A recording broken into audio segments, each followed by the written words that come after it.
allow the Chantry to flog you into repentance. Now that would surprise me. I do wonder if you've considered what this support of yours will do. For mages in general, I mean. The Inquisition is seen as an authority. You've given Southern mages license to, well, be like mages back home. If that means they're anything like you, I approve. Ha! There aren't many mages back home like me. I'd believe that. I never fit in.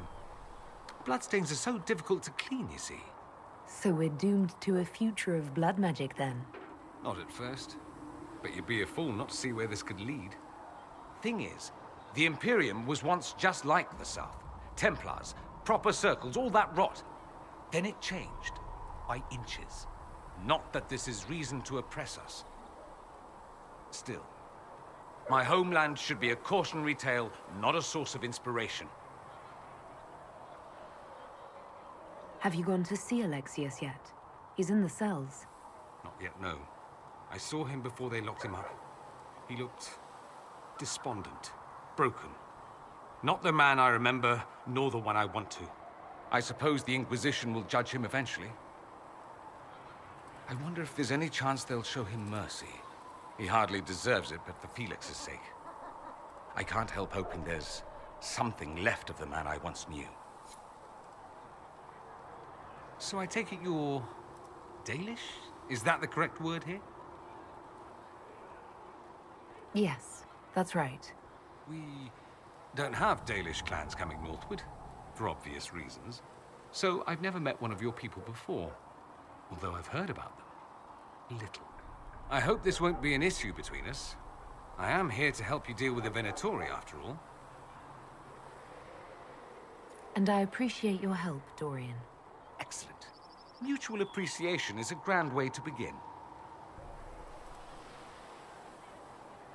It occurs to me that I barely know anything about you. Beyond my being a mage from Tevinter, you mean? Beyond that, yes. And beyond my being so charming and well-dressed, which is obvious to anyone. I'm well aware of your finer qualities. Believe me. Of course you are. You're a discerning and intelligent woman, after all. Now, what was I talking about? Ah, yes, me. I am the scion of House Parvis, a product of generations of careful breeding and the repository of its hopes and dreams. Naturally, I despised it all. The lies, the scheming, the illusions of supremacy. That's Tevinter in a nutshell, isn't it? Needless to say, my family was not happy with my choices.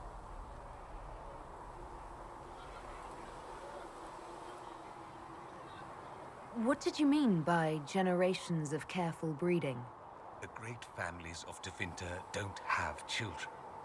They refine traits, weed out the undesirable, and promote the rest.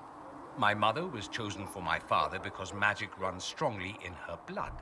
Never mind that they loathed each other. They wanted a son who could become Archon to make House Parvis the envy of the Imperium. They got me. A cautionary tale that you should be careful what you wish for.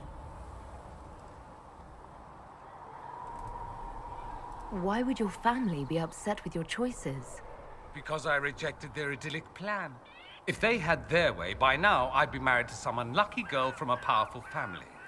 We'd live in luxurious despair, despising each other as I waited to take my father's place in the magisterium. I declined the honor, and thus it's best I'm far from home. Less of an embarrassment that way, you see. I'm getting the impression that you don't care much for your homeland. On the contrary, I care for my homeland a great deal. There's so much potential. Sadly, we squander it. We refuse to acknowledge how far we've fallen because pretending is easier. We pretend the Qunari can be beaten. We pretend that we're superior to everyone, even our own people. Not everyone feels that way. I don't. Sadly, we're the minority.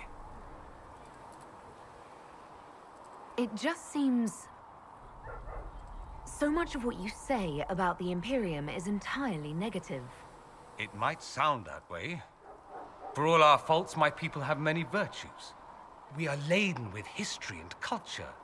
Tevinter is where Thedas truly began, remember? We treasure our past and preserve it. You can walk down a side street and find nothing built during the modern ages. And despite appearances, we care deeply about everything. We have no reserve, not in war and not in love. If I truly believed my homeland was beyond all hope, I wouldn't miss it so much. Why remain with the Inquisition? Why not go back to Tevinter? I'm not exactly welcome back home. Not that it matters, I'm quite accustomed to being a pariah. It adds to my charm. I can do more for Tevinter here. If the Venatori succeed, it'll set my homeland back 1,000 years. I'm sure some Magisters would disagree, but that's why we kill them. I think I've heard enough. That's too bad. I never tire of talking about myself. I'd like to ask you about Tevinter. Ah, yes. Everyone outside the Imperium always seems quite fascinated by it. Probably why they come up with so many ridiculous tales. Flying cows over Minrathous. That's madness. All right, that one's actually true, but the cows didn't have wings. I digress. Anything in particular you wanted to know?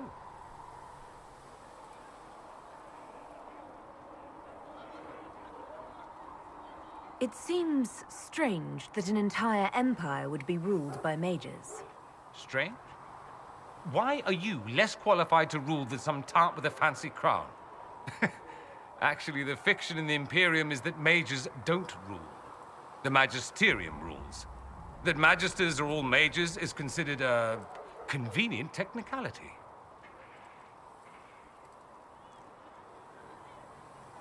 I thought the Archon ruled over the Imperium. Well, yes. Technically, he can overrule laws passed by the Magisterium, but that never happens. Even so, he gets to appoint new Magisters, which means all the families vie madly for his favor. Thus, the Archon gets invited to all the parties. The truest path to Tevinter influence, let me tell you. What is the Magisterium, exactly? The upper house of the Imperial Senate, and the only part worth having a seat on.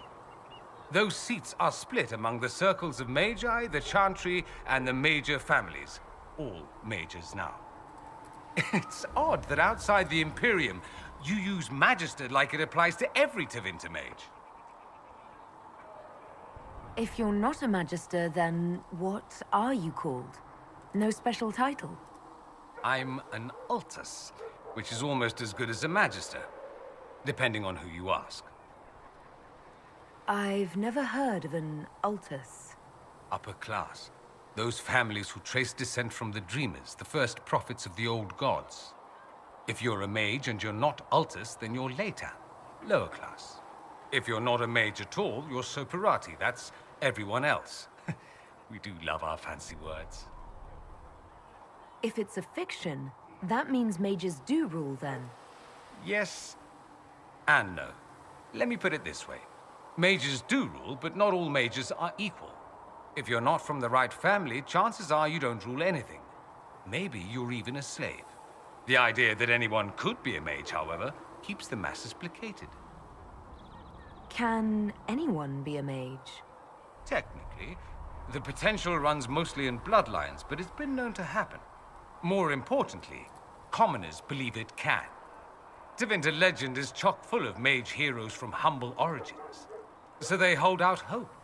Someday my son or my son's son will be a mage. Someday.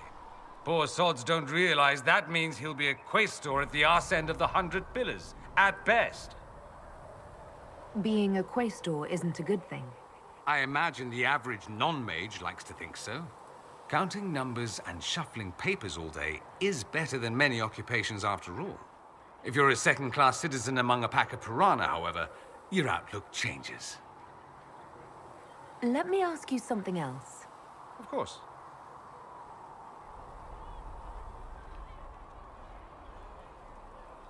Just how often is blood magic used there?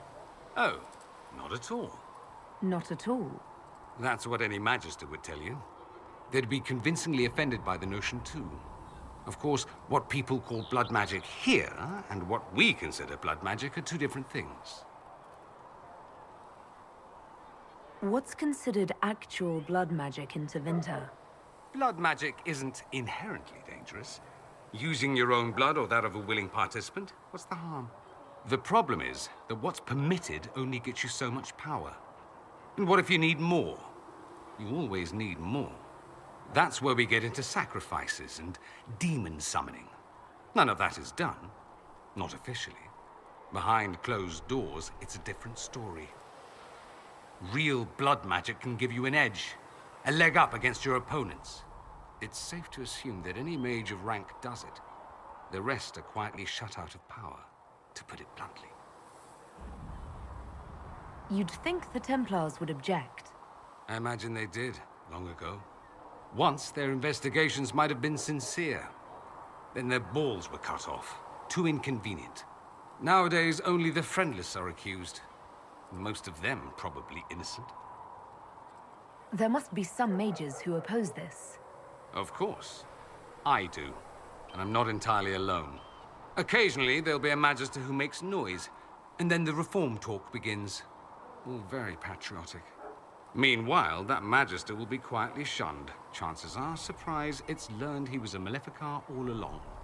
Most learn to keep quiet. Me? I enjoy the allure of pariahhood.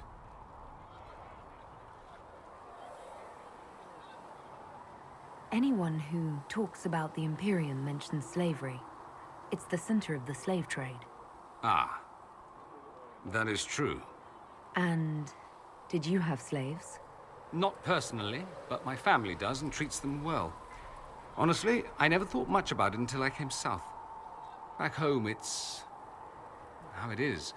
Slaves are everywhere. You don't question it. I'm not even certain many slaves do.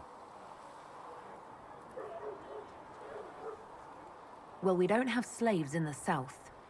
In the south, you have alienages, slums, both human and elven. The desperate have no way out. Back home, a poor man can sell himself. As a slave, he could have a position of respect, comfort, and could even support a family. Some slaves are treated poorly, it's true. But do you honestly think inescapable poverty is better?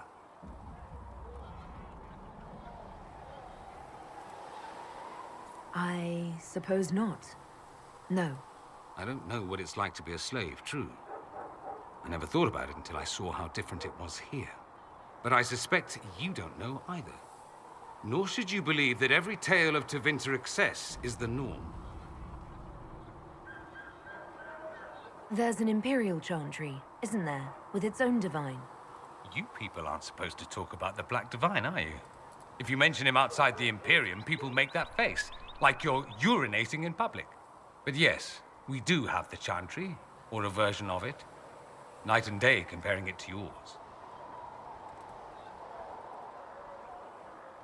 Is the Imperial Chantry so different from ours? Not in theory. The main difference is in the whole magic is meant to serve man, not rule over him business. Back home, ruling the unwashed masses is serving them, for the good of the Imperium. Perhaps it started with good intentions, but these days it's academic. The circles are in command. There are circles of magi in the Imperium. We don't have dismal little mage prisons, if that's what you mean. They're academies, prestigious ones. We have Templars as well, but they don't cancel spells or whatever your Templars do. They're soldiers. They don't use lyrium. Ha! As if there'd be any left for them. They watch for abuse of magic, yes, but only those who are weak or who fall out of favor get dealt with. Mostly they enforce the Magisterium's edicts. The Chantry smiles and nods from the sidelines. Do you really call him the Black Divine? We don't call him that, oh no. In the Imperium, he's the true divine.